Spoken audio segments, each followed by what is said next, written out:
there was an article that Dr. Alicia and I read today in Moguldom Media. And Moguldom, shout out to Moguldom. Jamarlin Martin was the founder of Moguldom, and he's a friend of mine, and I like the guy a lot.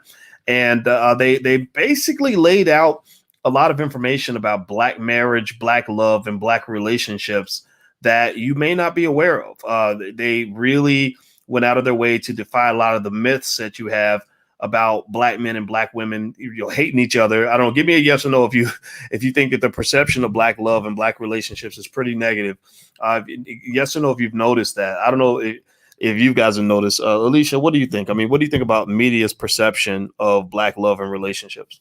Yeah, well, it just looks like from the article we read that they're trying to portray Black marriages as being very common among a certain income level, right? So wasn't it women who have a college degree and who make a certain amount of money are 70% more likely to be married? Oh, we'll get to the stats in a second. We'll get to the stats. But I want to talk about the perception, right? Okay. Like when I watch TV, give me a yes or no in the chat if you guys have noticed this. But when I watch TV, it seems like in every Black relationship, there's either some boy, girl stuff going on, or there's, maybe people are single and loving it, right? Like I'm a single mom with no hope of ever getting married, and that's the way my life's going to be no matter what. Or there's some crazy chaos and drama, or they're marketing interracial relationships. That's what I noticed. Like the percentage of those relationships, interracial relationships they put on TV, I don't think it's consistent with what's actually happening. What do you think? Yeah, well, that's what I was trying to get to. I think that what this article does is kind of shatters those myths that we see on television.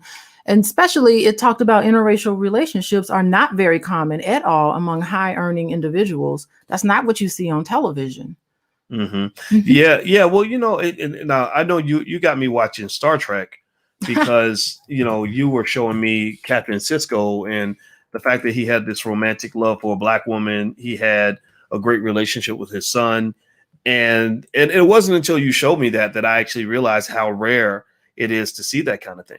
Yeah, you've never seen it before. You talk about Black fatherhood, you will find it in Star Trek Deep Space Nine. If I had all the money in the world, I would buy a television station and I would play Star Trek Deep Space Nine, all 7 seasons on constant rotation. That alone would make an impact on shattering what we think about Black relationships and Black fatherhood. What a great father. Yeah. Well, I'll tell you what, we're going to read some of the data from this article. I think it's really worth taking a look at because you're really talking about, a lot of misinformation, a lot of myths about Black marriage and Black love that I think people should be aware of. So let's get it started, shall we? Okay. All right. So this article's in Moguldom, and the title of the article is Fact Check: 83% of Black men earning $100,000 annually marry Black women. And here's what it says. They said there are many myths about Black marriage. Some claim that Black men are married at higher numbers outside their race. Others claim that Black women just aren't getting married. Another myth claims that successful Black men aren't marrying Black women. For the latter, the opposite is true. Black men who earn $100,000 or more are marrying Black women, according to an analysis of the U.S. Census data and other figures. A Yale University study found that just 42% of Black women were married. Researchers Ivory Tolson, who's another friend of mine, and Bryant Marks of Morehouse College questioned the accuracy of that study. So what they did was they went back and according to Tolson, he said that 42% figure includes all Black women 18 and older. So he said that what you need to do is reduce the age range to ages where you expect women to be married. That makes logical sense. Who's right? marrying at 18? Right. Ain't nobody getting married at 18 like that. I mean, a few people, but it's not that. It's not smart. And it's not very common. People are married that age. Exactly. So it said after an analysis of data from 2005 to 2009, Tolson and Marks found that 75% of Black women marry before they turn 35. So let's start there. 75% of Black women marry before age 35. Give me a yes or no. How many of you are surprised by that statistic? If you're surprised, type yes in the chat. If you're not surprised, type no in the chat. I'd be curious to know what your thoughts are on that. What do you think? Were you surprised, Dr. Alicia? I'm not surprised at all. It makes sense. I mean, all of my friends and the people that I know, we sit around and we talk about, good grief, how come we don't see ourselves on television? And I usually say there's tens or hundreds of thousands of us all over this country. You know, there's plenty of us. We have no way of connecting with each other. And I will say that where television gets it wrong, I think like social media and a whole lot of social media sites that I've been exposed to, they really show like Black relationships doing well. Like I see a lot of positivity in social media, if you can believe that, Boyce.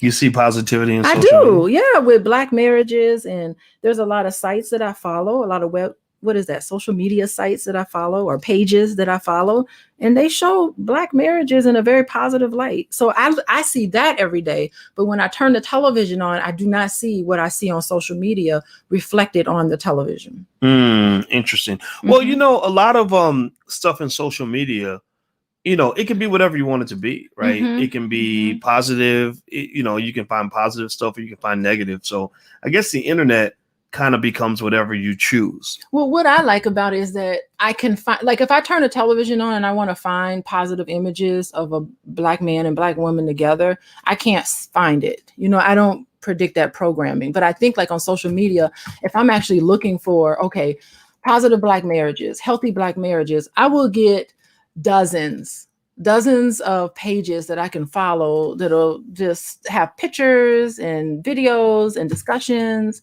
relevant to me in my day-to-day life. You know, I can relate to that much better. Interesting. Okay. So that 75% number doesn't surprise you.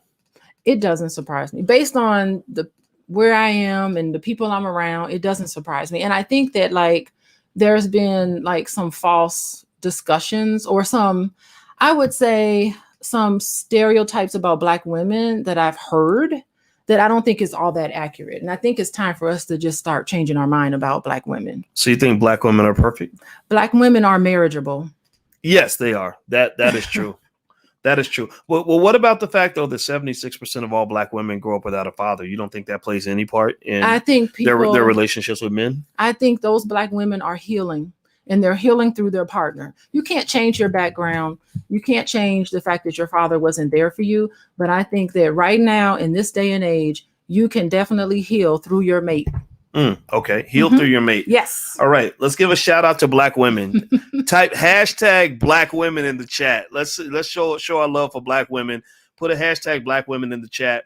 Also, this is the blacklovechannel.com. Go to the blacklovechannel.com if you want to see healthy conversations from experts on Black love and relationships, things that are going to make us better and stronger and love and focus on our positives as opposed to our negatives. So if you're into that kind of thing and you love Black women and you love Black men, then the Black Love channel is for you. So the URL is right there on the screen. If you could also please hit the thumbs up button if you haven't done it yet. So let me keep reading here. There has been a long belief, and stats seem to back it up, that Black women with higher education have a harder time getting married. But, quote, Black women who finish college actually improve their chances of marrying rather than lowering them. Among Black women, 70% of Black college graduates are married by 40, whereas only about 60% of Black women with a high school diploma get married by that age, according to Tara Parker Pope of the New York Times. Does that stat surprise you that having more education actually increases the odds of a Black woman getting married? What are your thoughts on that, Dr. Lee? I mean, it's my thought on it is that it's not just Black women, it's just people in general. People with higher education are more likely to get married. Why do you think that is? Well, it's several reasons. Number one, if you don't have your money and your life together, you're not going to be more likely to get married anyway. But if you're able to put the commitment in that it takes to get a college degree, then chances are you're able to put the commitment in and have what it takes to get married, to have a sustainable relationship. You know, that's just how it is. Okay. Okay. All right. So let me keep reading then. For Black men with a college degree, scratch that. Let me get back up. I got ahead of myself. Black women with a post-secondary degree have more of a chance to marry than white women who dropped out of high school. That doesn't surprise me. That doesn't surprise me. Well, you're comparing extremes, right? Yeah. Black women with a personal annual income of more than $75,000 are more than twice as apt to get married as white women living in poverty. Why are they comparing black women with money with white women who are broke? Seems like you would take the money out of the equation and make it just income neutral. It sounds like they're stretching a little bit on that part of the study. What do you think? Yeah, it's really interesting. I mean, like, even like the type of issues that black marriages have. Okay, so in my private practice, I work with black couples, I work with white couples, I work with Hispanic couples. And I will tell you, like, the issues that they come to me with don't range very much. Like, I don't see much of a difference. Like, there's not one issue that couples face that is solely a black issue. You know what I mean? All couples deal with communication. All couples deal with lack of intimacy. All couples deal with dealing with kids and blended families. Like, all of them deal with this. They're coming into therapy with the same issues. Like, I don't see much of a difference being this is a black issue, this is a Hispanic issue, this is a white issue. Like, I don't see how things are way more profound for black marriages than they are for any other marriage. That's not what I'm seeing in my practice. Oh, okay. I just got triggered. You want me to tell you what happened? What triggered you? Let me show you the comment that got me triggered a little bit. I want to address this.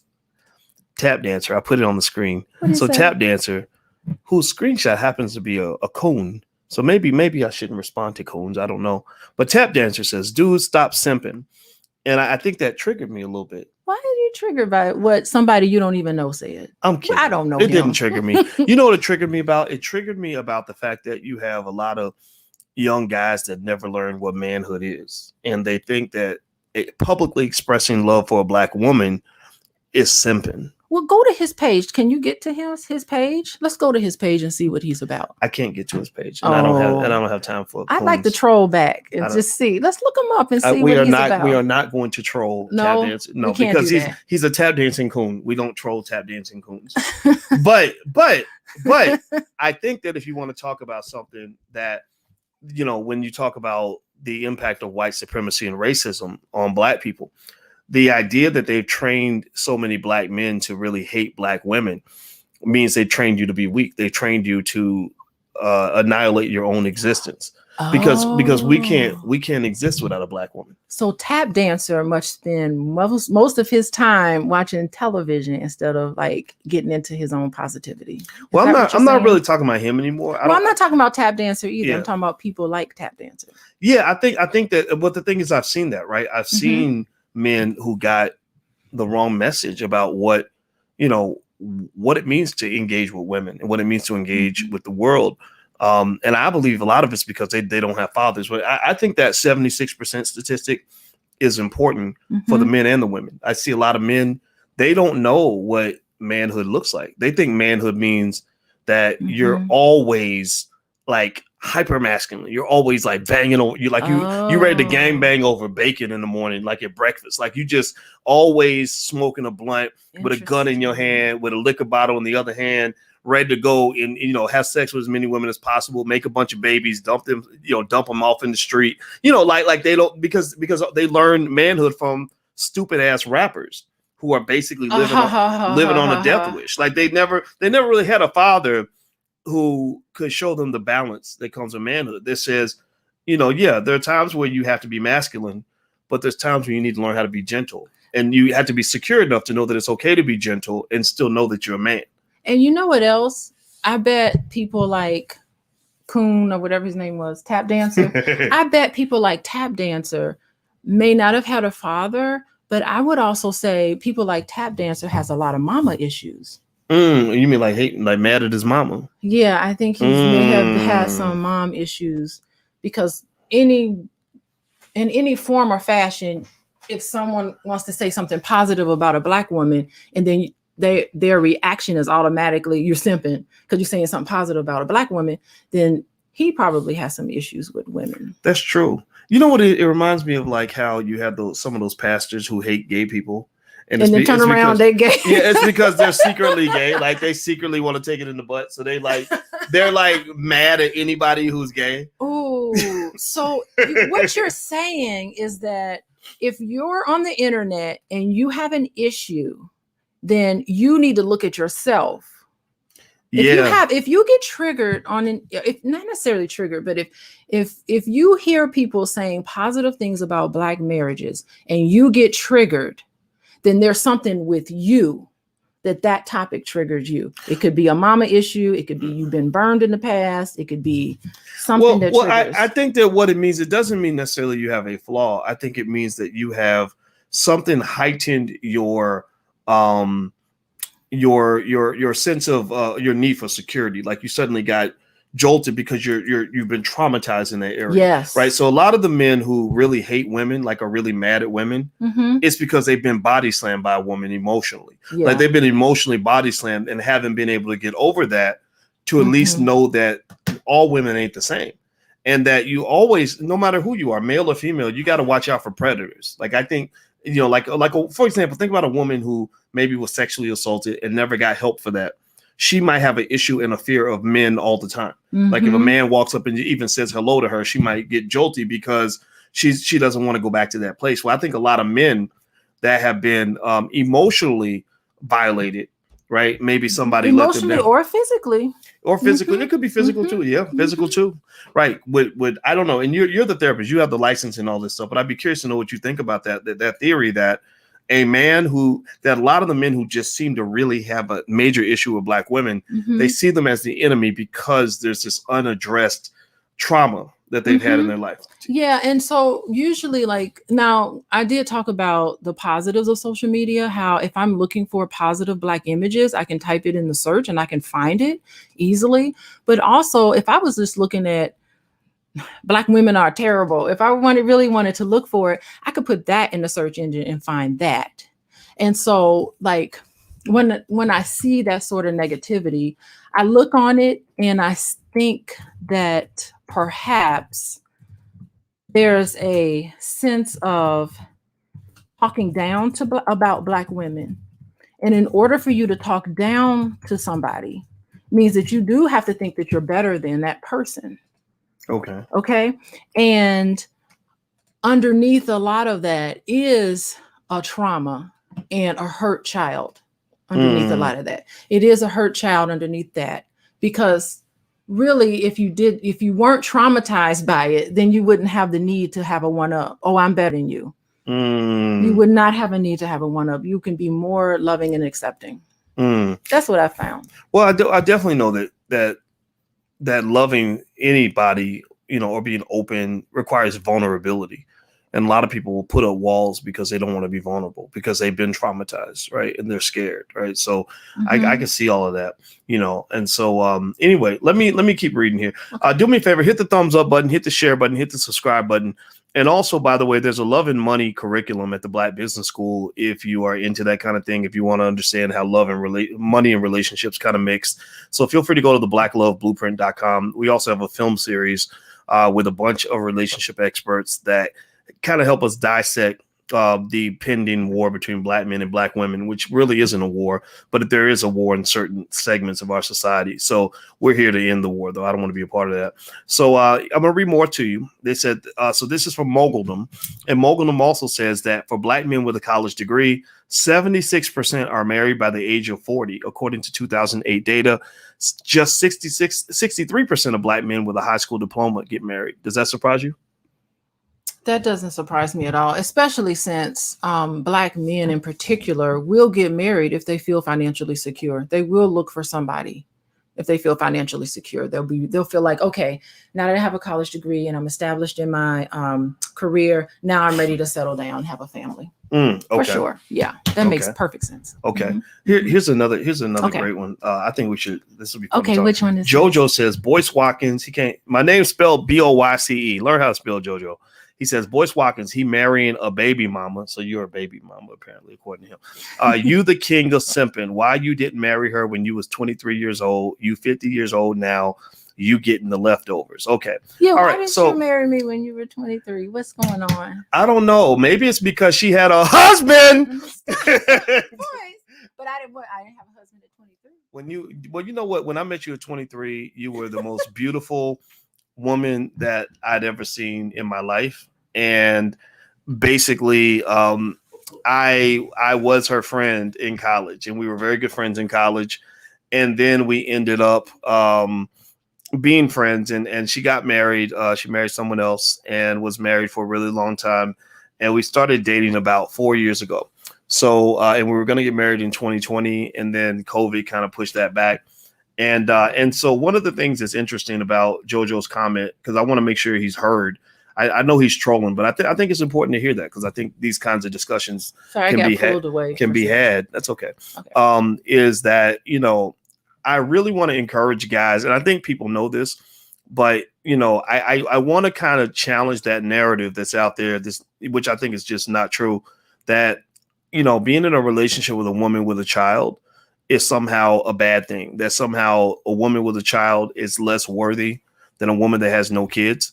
And I think I take that a little bit personal, because my father married my mother, and he was a handsome man. There were lots of women out there, and he could have had a lot of fun, but he wanted to be my father. He met me and he fell in love with me, and he loved my mother very much. My mother was a looker. She was a very pretty lady, and we were a package. Like, we were together, and I didn't have a father really directly at that time. And at least I know he wasn't there when I was born.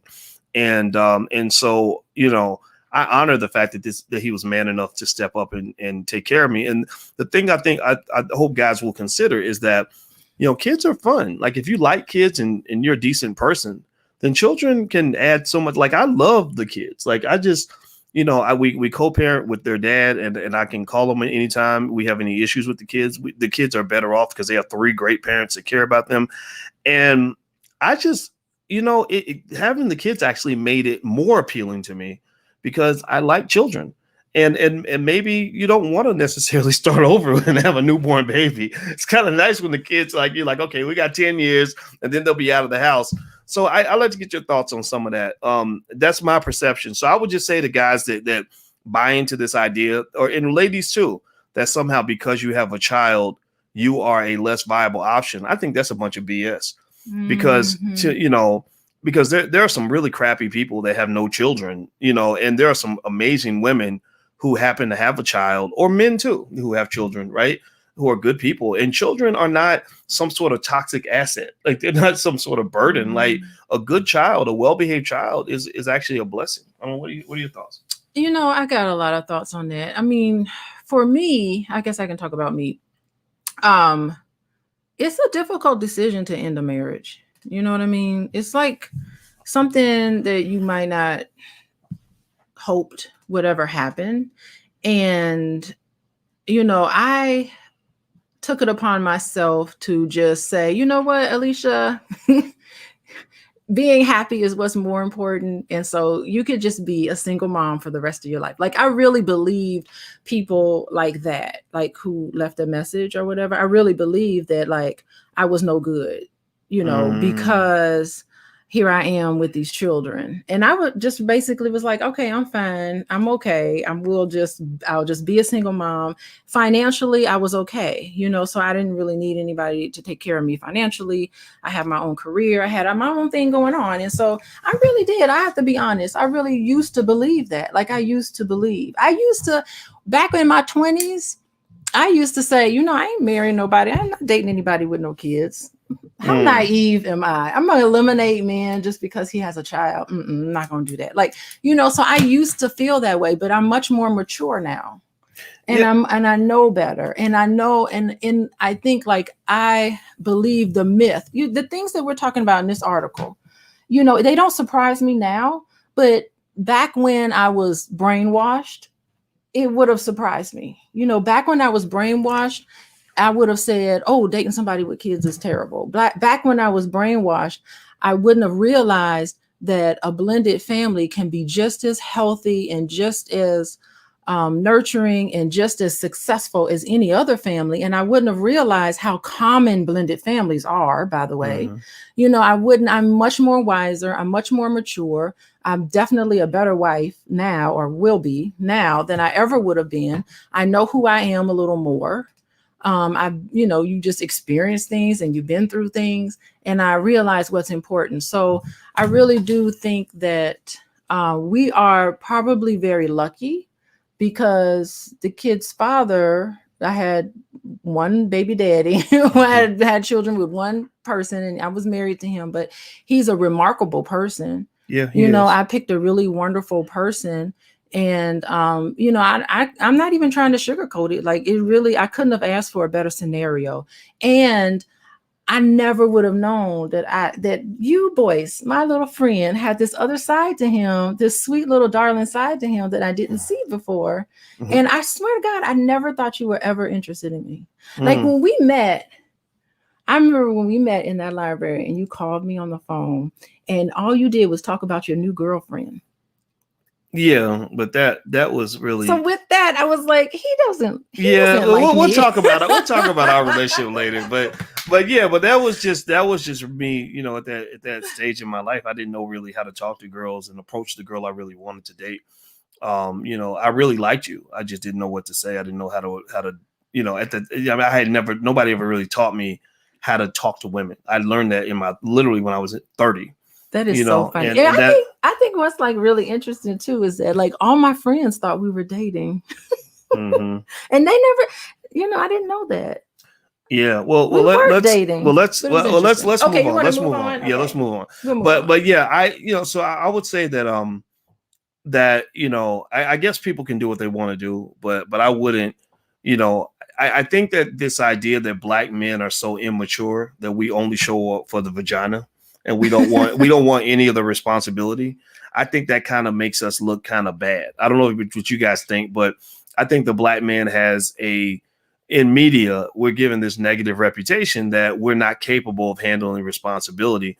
And I'm big into masculinity. And I think that masculinity means that, yeah, I got this. I'm going to have your back. Yeah, I'm going to be sturdy for the family. Yeah, I'm going to take care of the people around me.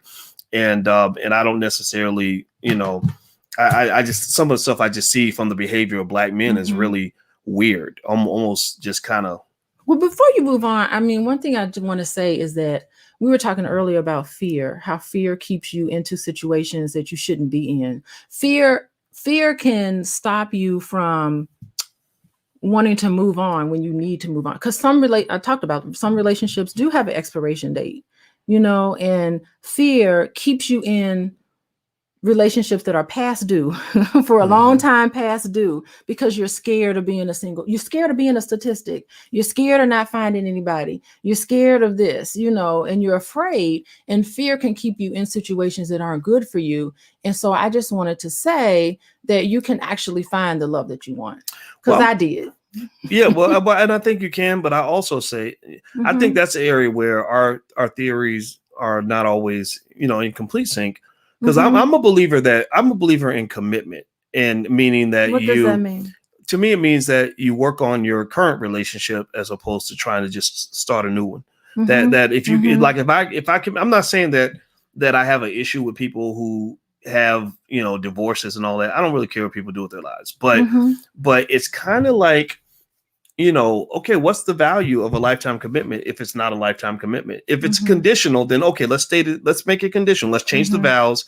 The vows say, not till death do us part. The vows say until unhappiness does us part. Yeah. Right? So that's an interesting definition of commitment. So, you know, another definition of commitment is also doing what's best for the other person.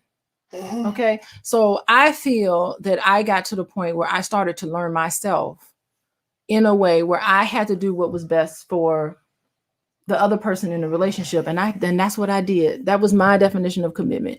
Doing what's best for that particular person meant letting him go.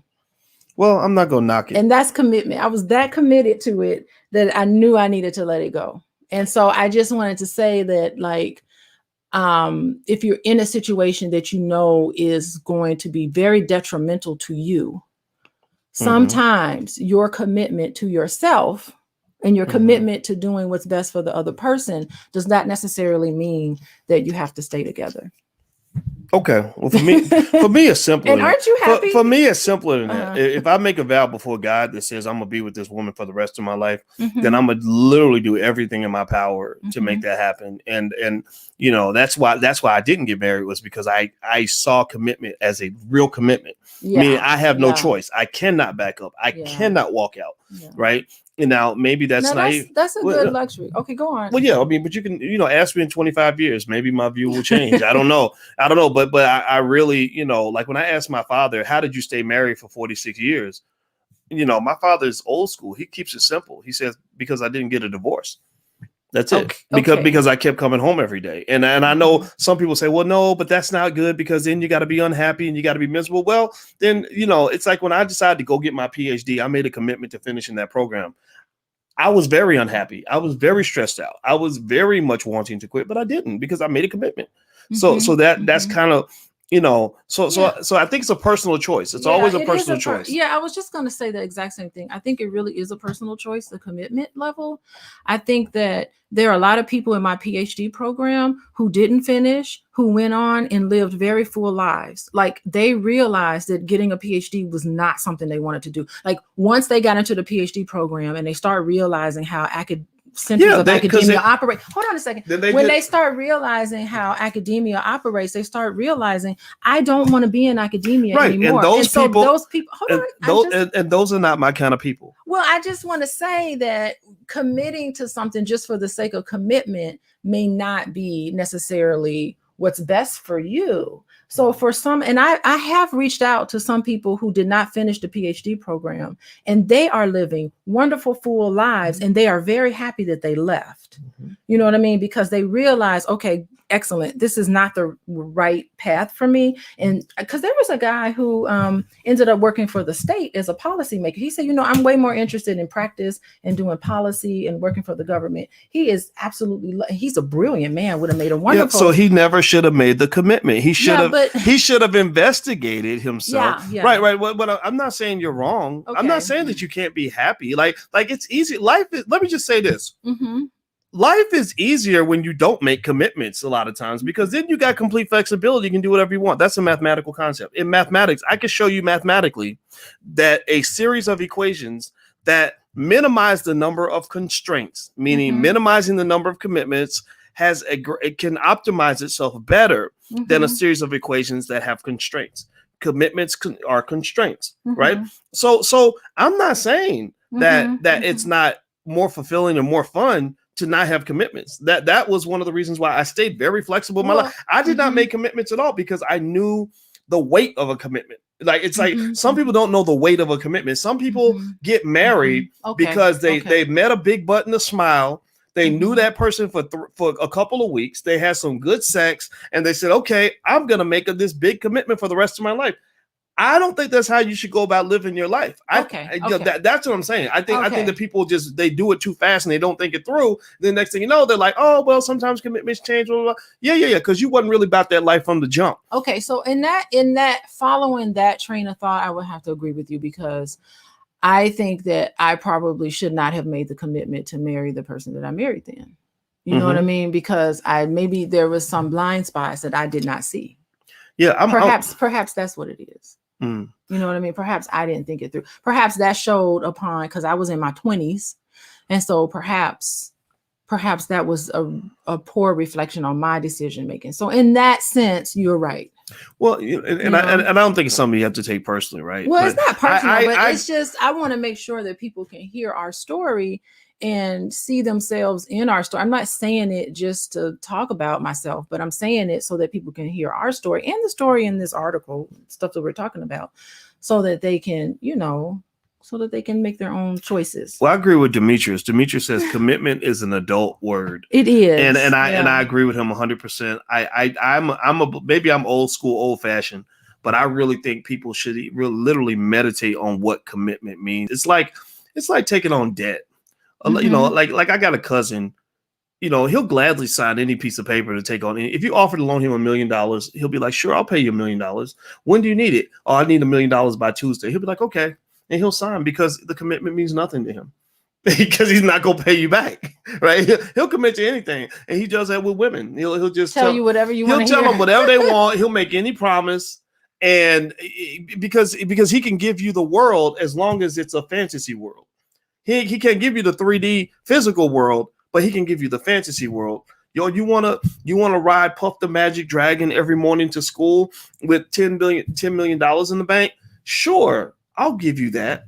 right? But to me, that's where that maturity piece comes in, you know, because one of the things I got from my father was that manhood means the ability to manifest. Like if I promise you that I'm going to deliver something, I'm really going to deliver that. So I'm going to think carefully. So I used to get beat up on. I used to get criticized because I wouldn't commit. I would have, I would date. I had girlfriends, but I didn't commit. I have thoughts about that. No, right. I'm sure. I'm sure as a therapist. I'm sure as a therapist, you can break it down and analyze it. But I'm gonna tell you what was going on in my head. Okay. My head is I don't commit to shit because I know what a commitment means. To this day, I don't commit to hardly anything. If somebody says, "Hey, can we have a meeting next Tuesday at 10 o'clock?" I'll be like, "I don't know. Let me think about it. Let me see."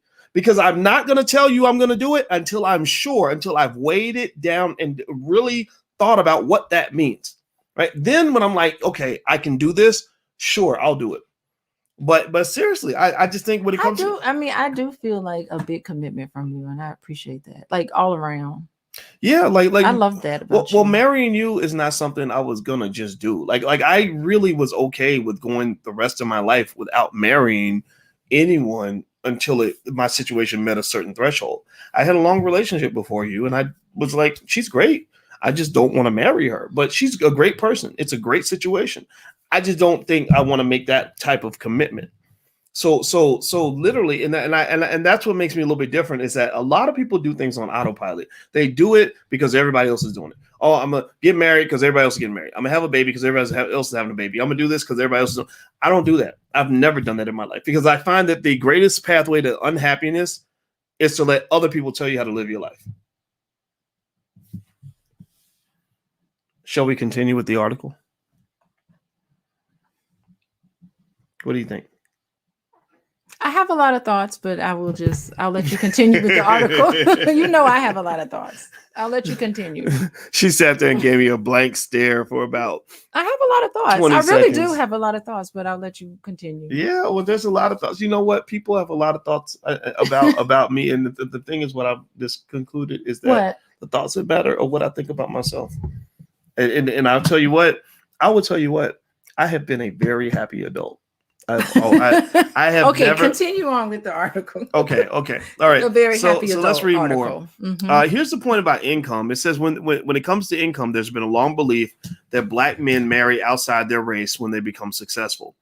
But it seems that successful Black men marry Black women. After an analysis of census data, Tolson and Marks found that 83% of married Black men who earned at least $100,000 annually married Black women. The same is true for educated Black men of all incomes. 85% of Black male college graduates marry Black women. Generally, 88% of married Black men, no matter what their income or education background, have Black wives. So that's interesting because that seems to contradict that myth and that lie that, Black men just don't like Black women, or they get a little bit of money, they don't want to be with Black women, or that all the Black men are just chasing Becky. What do you think? I'd like to see what it was like 10 years ago. I'd like to see it like what are the trends? Is it getting that more and more Black men are dating Black women or marrying Black women, or are the numbers getting larger or the percentages getting smaller? I'd be interested to see what it would be over time. Because I remember like when I was little, a lot of those football players, they were all marrying blondes. They were all marrying, and I don't see that anymore now. Yeah, that's a little weird. Yeah, don't you remember that? Like basketball players and football players. I know when I was in college, all those basketball players and football players were dating white women. But I don't know if they married them though. Maybe it was something that they did in college. But that was never, and that was never my problem. I never had an attraction to white women. It was always easy for me to be loyal to Black women because I always thought Black women, I just always thought they were superior. Like I just, like they got the curves a lot of, and stuff like I like curves, and stuff like that. And I just didn't see any other women that look like Black women. The only women that look like Black women were actually just the Black women who speak Spanish, Latin women. Yeah, some of the Latin women, could actually compete with Black women. But, as far as like white women and Asian, no. Let me show y'all a picture. I'm gonna show y'all a picture of this gonna make y'all laugh. Here is a picture. It's on my Twitter. You know what? This is an old picture of me and Alicia. I regret that I gave you that picture, Boyce. I love this picture. I think this is a great picture. Don't you remember that trip? Yeah, it was really fun. It was epic. Yeah, we went to. This is from 1999, and we went to New York together. And that was my first time in New York. Was it yours? Maybe you had been there. It wasn't my first time in New York. It was my second time, but I had just gone for the first time that same year. Or sorry, I think we went in 1999 together, and my first time was 1998. Look at that. That's right. Look at that. Yeah, that's crazy. Look at you with that hair.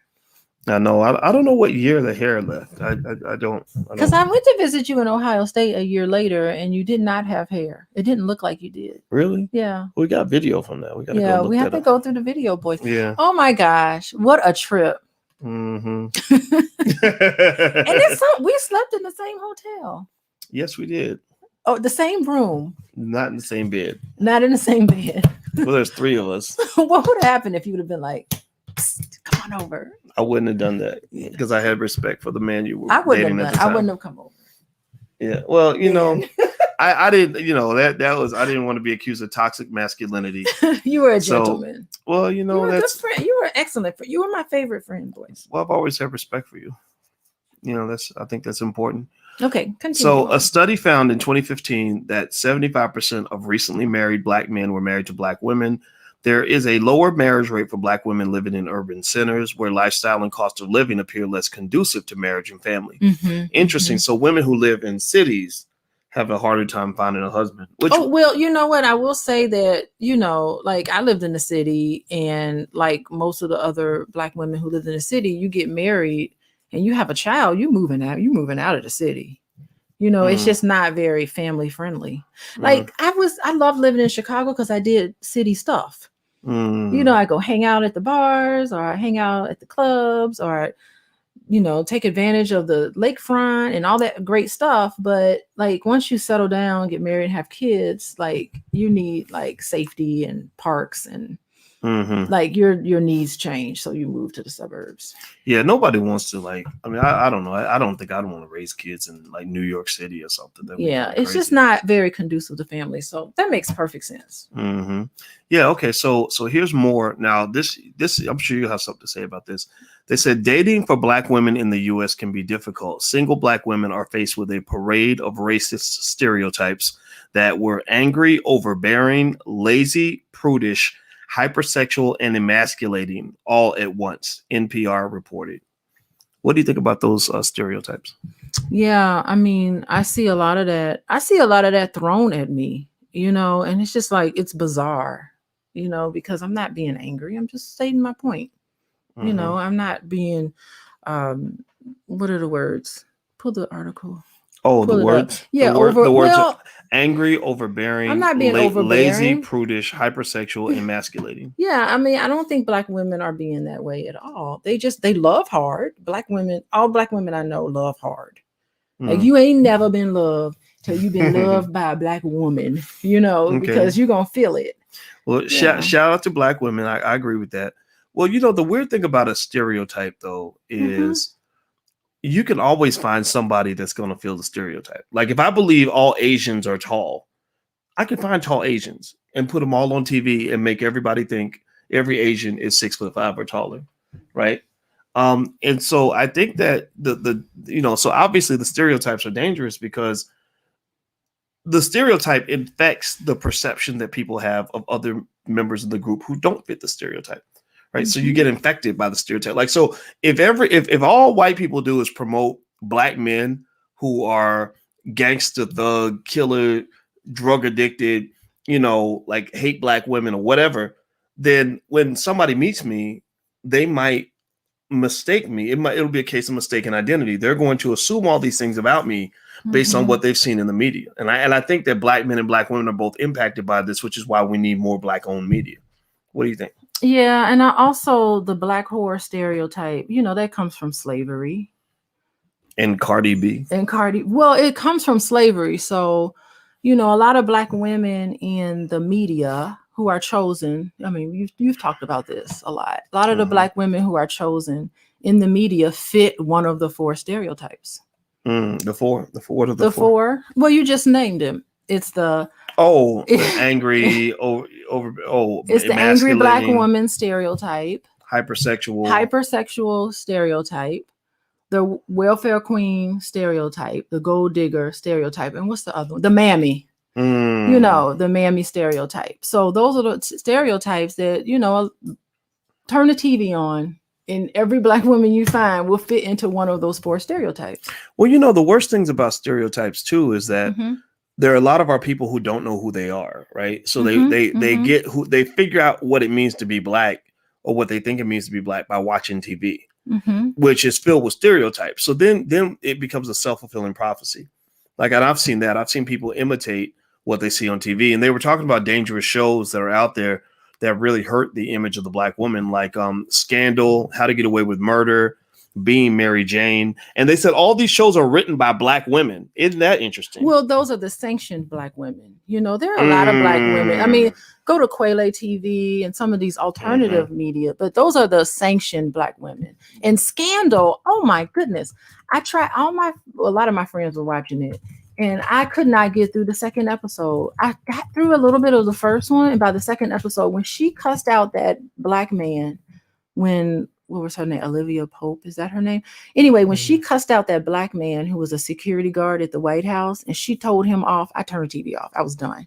And then what was the other one? How to Get Away with Murder. Oh, there's a scene. I used to do this whole presentation at my university on black women stereotypes and the feminist movement. And I used to do on the womanist and talking about the womanist and all of that. I used to do those presentations back in the day.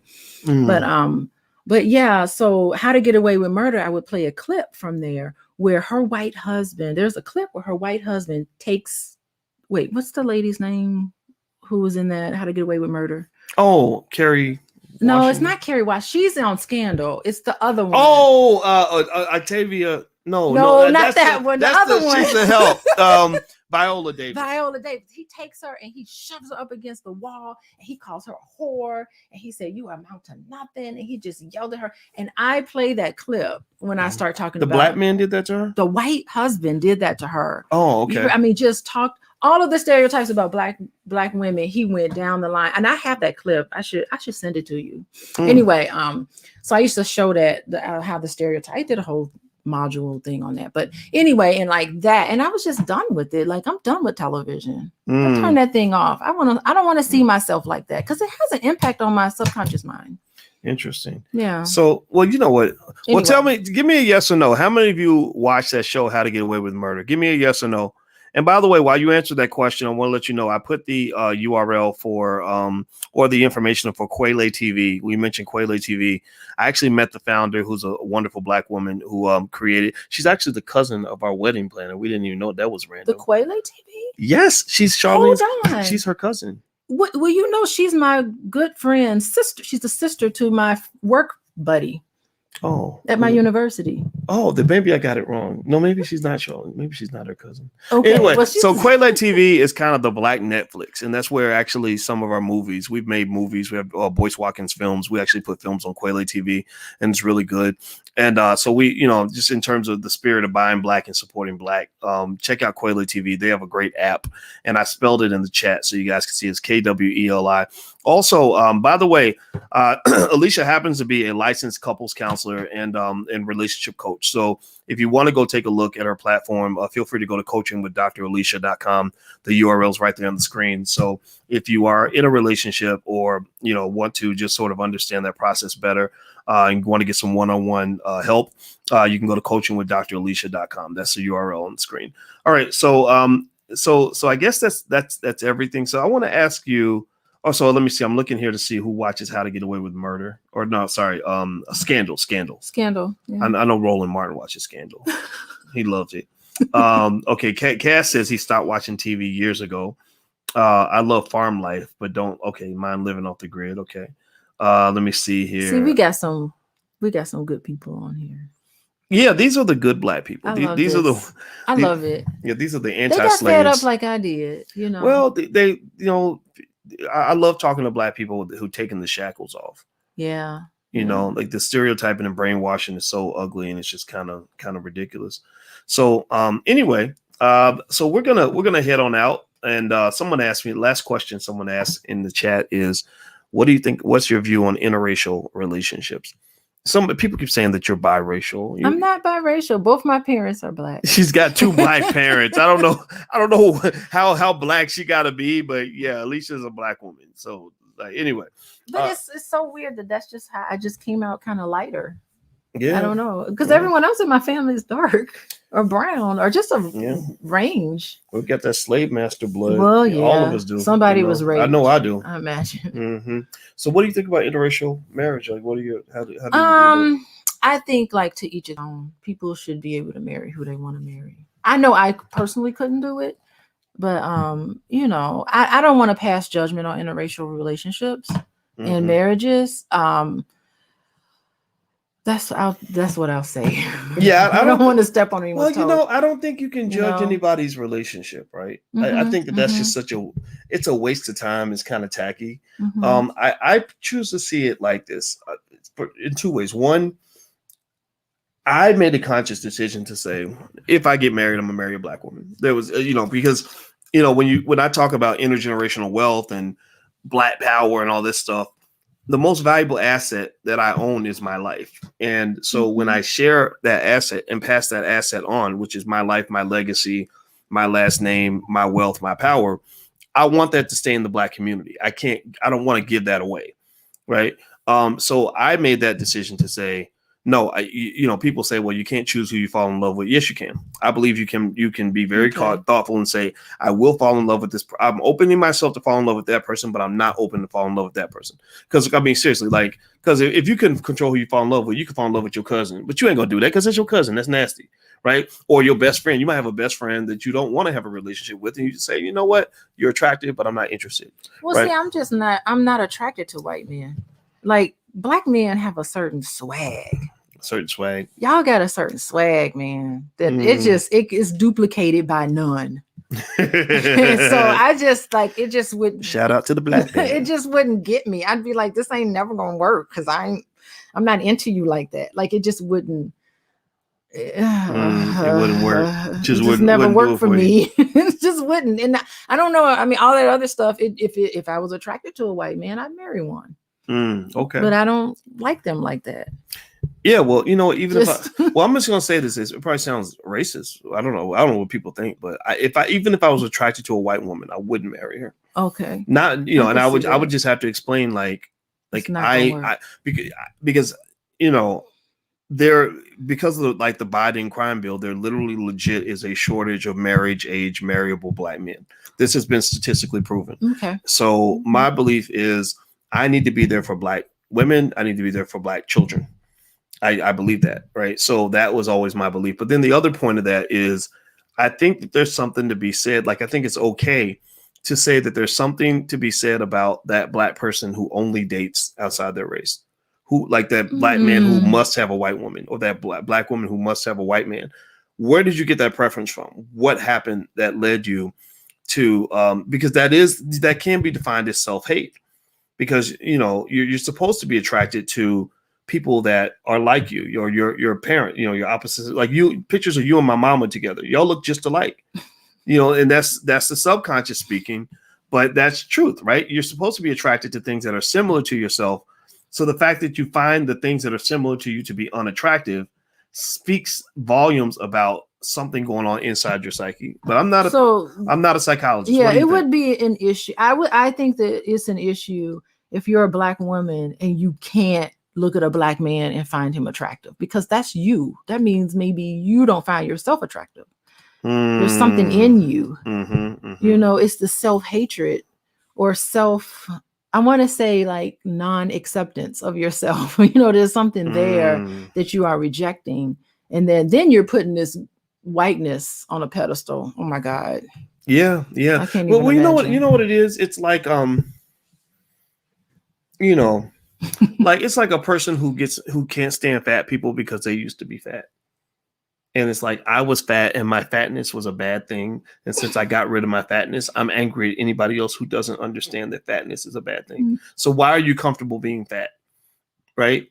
Maybe who knows? I mean, because I thought about that when I had that whole Lizzo controversy. I thought, I used to be big. Like, so what are you talking about? What do you mean I have a bias against big people? But I thought about it. And I said, well, maybe the reason I got annoyed with the promotion of obesity as body positivity is because I don't see obesity as body positivity. I see obesity as body negativity, which is why I got the obesity out of my system. Have you noticed that you don't see much of that? So, that sort of body positivity anymore ever since COVID happened. That's really interesting. We stopped talking about it. They really stopped promoting. Yeah, that's true. You have, Lizzo ain't winning Grammys and stuff and all that. Where is she? Yeah, I don't know. Because that's what's killing Black people during COVID is obesity and diabetes and heart disease. All they talked about. Oh yeah, these pre-existing conditions. Yeah. That's so. I think I was right.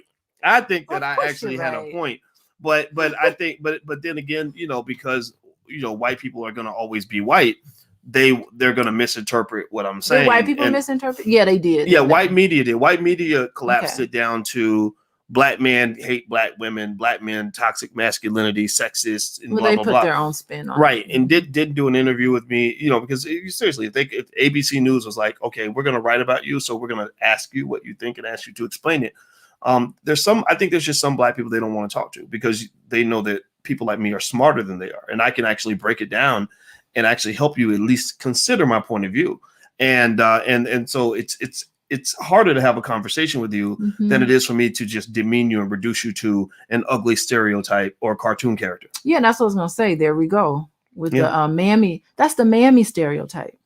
The heavyset woman who's she was actually embracing two stereotypes. She was embracing the mammy and the whore stereotype. Yeah, she was a twofer. She was a twofer. You got twofer in one. No wonder she was so popular. Like that's what we're gonna see. That's the order of the day. Well, but it's not. I don't want to be hating on Lizzo or anything like that. I just think, and I think she's so talented. And you played the flute. Right? I did, but you didn't have to twerk while you were playing the flute. You just played the flute and you were good at it. And why can't there be enough? Why can't a Black woman just be talented at what she does?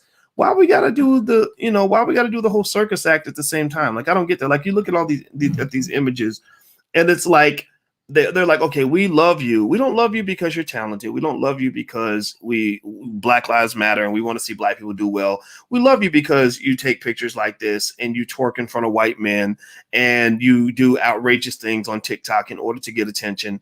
And I thought that was unfair to her. Oh my goodness, she's totally naked right there. That is naked. Really something. I guess they say when you see the nipple. I wonder what her staying power is going to be if she's going to come back. You know what I mean? Or is she just like done? Well, you know what? I give her props because she's actually online, talking about trying to lose weight. Yeah, she the kids were showing me that she was like eating vegan and trying to eat healthy, and she's exercising. So yeah, and maybe I think you that's got good. To her, Boyce. Well, I knew I got to her when the whole controversy started because she responded to me, and I tried to explain that. Some people understood. Sometimes I say things and I talk over people's heads. I can't help it. I'm not going to dumb down the conversation, because I don't think Black people are dumb.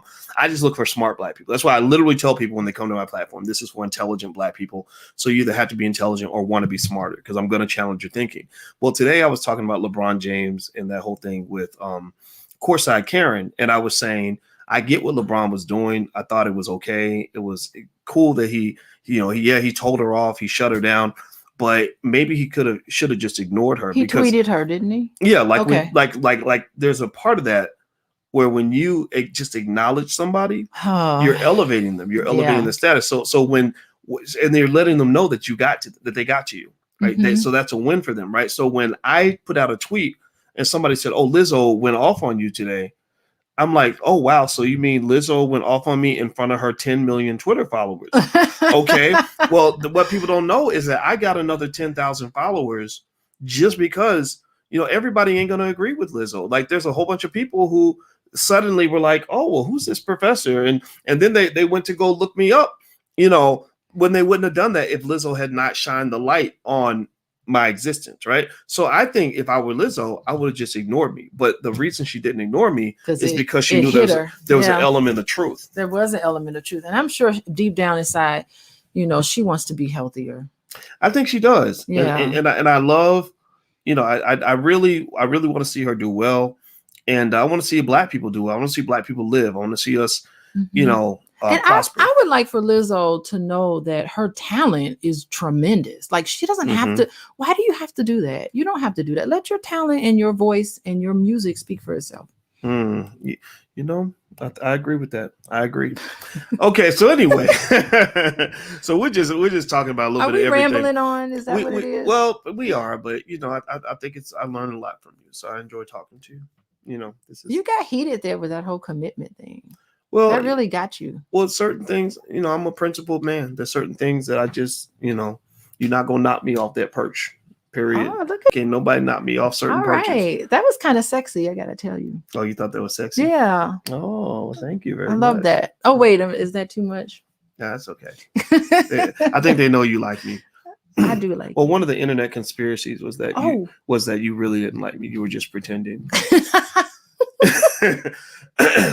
Unbelievable. Yeah, that was one of the conspiracy was. Oh, I didn't even know that you on that engagement video when we got engaged that you were deliberately standing away from me and pretending to like me. You know, boys, I was so floored. Like, I knew, like, I kind of knew, but that was just like, no way. Oh my gosh, what a day. Well, you know, we got to take our pilgrimage again. I want to go back. Yeah, we got to that library.